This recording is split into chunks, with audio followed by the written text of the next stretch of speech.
Today we're going to talk about how to find a solid silver and gold dealer.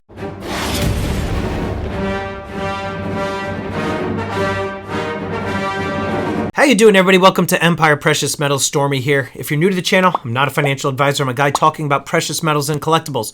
So make sure you blast that subscribe button, get the bell notification clicked, and that way you get updated with any new content. So some people are having a difficult time finding a solid silver and gold dealer, like a local coin shop, or maybe like a We Buy Gold place that happens to dabble in the sales of silver and gold, possibly a pawn shop.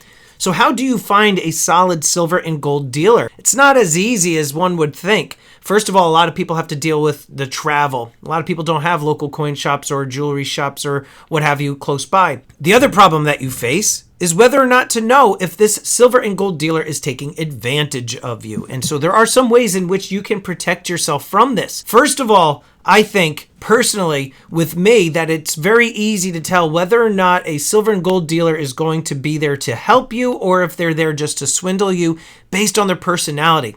If you go and speak to somebody face to face, generally speaking, you can kind of get a feel whether or not that they're being completely honest and truthful with you. Sometimes some of the things that they say, you could see if they're being really pushy. If you're really interested in buying silver, but you see that they're really trying to push you into buying gold or trying to push a certain or a particular product on you that you really didn't have any interest in it to begin with, and you could see that they're really like almost pushing like a particular agenda. They're trying to offload something on you. I mean, you could generally just tell. The other thing too is whether or not the silver and gold dealer is going to be making time for you to talk to you about a particular product or what you're looking to buy. I had in my early days of stacking an experience with a local coin shop where I knew absolutely nothing about stacking, and I went in to purchase some silver and gold and they couldn't be bothered with me. Like they were just like they had this chip on their shoulder. I didn't understand what their problem was. I mean, the place was completely empty. They had no business. So wouldn't you take the time to help somebody out, somebody who's brand new into this hobby and potentially could be a lifelong or returning customer? It completely baffled me, and I've heard many people complain about this same coin shop in my area, which is why, I've gravitated towards US Coin Trust with Steve. I mean, that's why he is in all those videos with me, is because he is somebody that I've gotten to know over the last few years that I know I could trust. And same goes for Tim Puro up in Vermont, in Rutland, Puro's Coins. Definitely check him out. In fact, he's going to be in this video in just a few moments, but he's somebody that I spoke to and was able to get a general sense that he was a trustworthy individual. If you have any sort of social skills and you're talking to somebody, you're going to be able to tell whether or not they're trying to take advantage of you. The other thing, though, that you can do is definitely check out like Google reviews or to see if they're even listed by the Better Business Bureau. But you could definitely check to see if there's any reviews on these businesses. Now, businesses that have a lot of 4- and 5-star reviews, those generally are pretty good for you to just at least start out with, right? Yeah, you could definitely have some of these that possibly paid to get some of these reviews, but the likelihood is very, very slim. So definitely you want to check out any sort of reviews, and obviously word of mouth and referral. It goes a long way to get like word of mouth recommendation from a close friend or a source, somebody that you trust. I've had a lot of people come to me asking me for the different silver and coin shops that I use and who I trust, and I, without any hesitation, I share with them the individuals who I source a lot of my silver and gold from. But without getting even further into this, I do want to share with you this video interview that I did with Tim Puro of Puro's Coins. This is just another one of those stories where he really helped out a customer. And stories like this, you could just tell that the person is an honest individual. And some people are going to say in the comments, he could just be making up the story or whatever. Yeah, I mean, I guess he could be. In my opinion, you could just tell. He's always done right by me. And I've heard a lot of glowing reviews for Tim up in Rutland, Vermont. So definitely want to check him out. But without any further ado, let's just jump right into that interview. Good to see you, buddy. How's everything going? Good, man. It's been about 4 or 5 months since Yep. I've last been here. Yep. And people have been chomping at the bit. They actually really enjoyed the videos that you and I put together. So I actually surprisingly. No, you got to give yourself some credit. Our video is like the 6th or 7th, most popular video in my lineup there. So no, we actually did really well. So I've got a bunch of different ideas here that I wanted to run by you for a series of different videos with you, and I'll space them out over the course of the next couple of months for the viewers. But I guess we'll just dive right into it. The first thing I wanted to talk about actually is what you brought up, and that was the story of finding an insane amount of gold in a collection that the woman had no idea what she actually had. Do you want to talk about that a little bit? Sure, yeah. So there was, I guess she's an antique dealer, picker, house clean-out person. So she organized a yard sale and held a yard sale in Bennington, Vermont. And after the sale, she was left with these kind of discs, I guess, these metal discs. So she comes in the shop, and I look at them, and I'm like, the color is, it looks like it's 18 karat plus gold.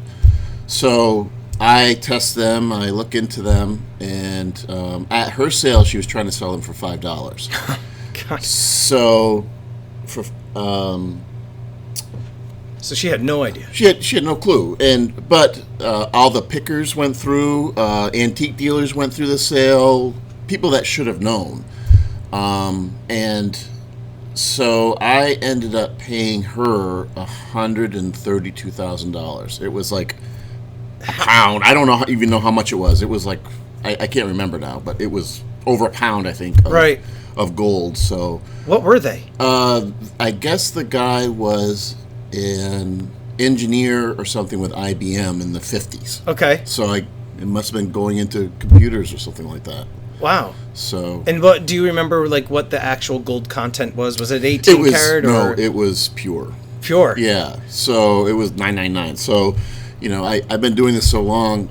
Quite often, you can spread out the gold, and I can say that's 10 karat. That's 14 just karat. by the color. Yeah, and I saw the color of that, and I'm like, that's either gold plated or it's real. And then I felt it. I'm like, holy moly, yeah. And so I'm very curious what her reaction was when you said to her, hey, listen, you've got all of this. This is actually real gold. How about I give you $132,000 when she was expected to get like $25? She was ecstatic. Yeah. Yeah. And it was kind of funny because so she would get a percentage of the sale. She ran the sale, so she had to give, she got, say, 10% from the sale that she ran. So she had to give, the rest of it to the people that she did the sale for. Right. And the people were just like, oh, okay, well, thank you. Like, that's it. That's, man.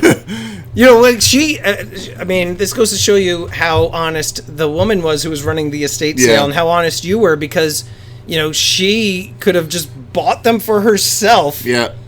Knowing that, holy crap, this guy's going to give me 100-something grand. And then on the flip side of that, too, you could have, swindled her if that was the type of person you were. You could be like, oh, I'll give you, these are plated, or these are, like, I'll give you $20 per. Right. And they would have been happy because they wanted $5 each. There's been opportunities that have come up since, I've been doing this for 22 years, but where, my knowledge is a lot more than the customers. Yeah. But it's just not my style. Yeah. And, I was born here in town, and if I were a bad guy, you wouldn't be doing well here anyhow. I wouldn't last. No, So, and your reputation is everything. I mean, that's what makes a business. It is. That's one of the cool things about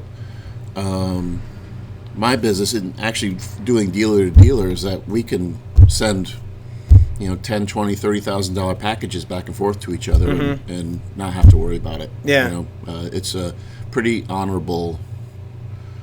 I'd like to think that most dealers are honorable and would absolutely handle it the way that I do. Absolutely. Yeah. And people can generally pick up whether or not the person is honorable or not. I've told a story before where I just started getting into stacking. There was a coin shop that was not too far from me, and I tried to, get some information from them, and they were just nasty people, and I just didn't want to do business with them. And then, I met Steve. I do, a ton of business and videos with him.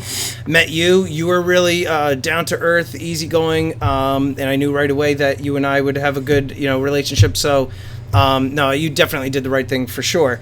But still, talk about like a once in a lifetime find.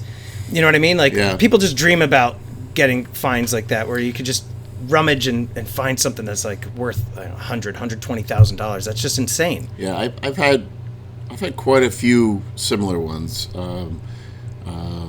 I don't know if this is more of a rare coin story, but I used to work out of my home, and I was mowing the lawn, and someone called and he said, "I have a 1895 proof set." And I said, "You mean 1995?" He's like, "No, I think it's 1895." And brought it in, and sure enough, 1895 proof set. And there was he also had a 83, 84, 93, 94, 95, I think is what it was. But what were they?